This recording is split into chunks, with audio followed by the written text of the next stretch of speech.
एक कृषि प्रधान देश है। यहाँ पर किसान खेती के साथ साथ बड़े स्तर पर मछली पालन भी करते हैं। इससे किसानों की अच्छी इनकम होती है। वहीं सरकार की तरफ से भी किसानों को मछली पालन के लिए आर्थिक मदद दी जाती है, पर कई बार किसानों को मछली पालन में नुकसान भी उठाना पड़ता है क्योंकि उन्हें मछली पालन से जुड़ी अधिक जानकारियां नहीं होती हैं। इसलिए आज हम मछली पालन से जुड़ी उन तकनीकों के बारे में बात करेंगे जिसे अपनाकर आप मछली पालन से बम्पर कमाई कर सकते हैं।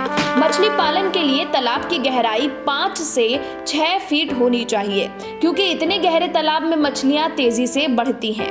एक्सपर्ट्स का कहना है कि 5 से 6 फीट गहरे तालाब में सूर्य की किरणें जल से छलकर तालाब की सतह तक पहुंचती हैं। इससे तालाब की गहराई तक प्लैंकटन पाई जाती है। खास बात यह है कि पानी के अलग अलग स्तरों पर प्लैंकटन की मात्रा भी अलग अलग होती है। ऊपरी स्तर पर अधिक रोशनी पड़ने की वजह से यहाँ पर कुल प्लैंकटन का लगभग 60% हिस्सा मौजूद होता है, जबकि तालाब के मध्य और निचले स्तर पर 20% तक प्लैंकटन उपलब्ध होता है। इससे सभी मछलियाँ अलग अलग स्तर पर खाना तलाशती हैं। कॉमन कॉर्प और कतला ऊपरी एवं मध्य स्तर पर खाना तलाशती हैं, वहीं सिल्वर कॉर्प और नैनी निचले स्तर पर भोजन करती हैं। इसलिए पूरे तालाब का विभिन्न स्तरों का दोहन करने के लिए कंपोजिट फिश कल्चर का उपयोग करना चाहिए। खासकर मछली पालन तालाब में जियारा डालते हैं, लेकिन पैसों के अभाव में उचित मात्रा में चारा नहीं देते।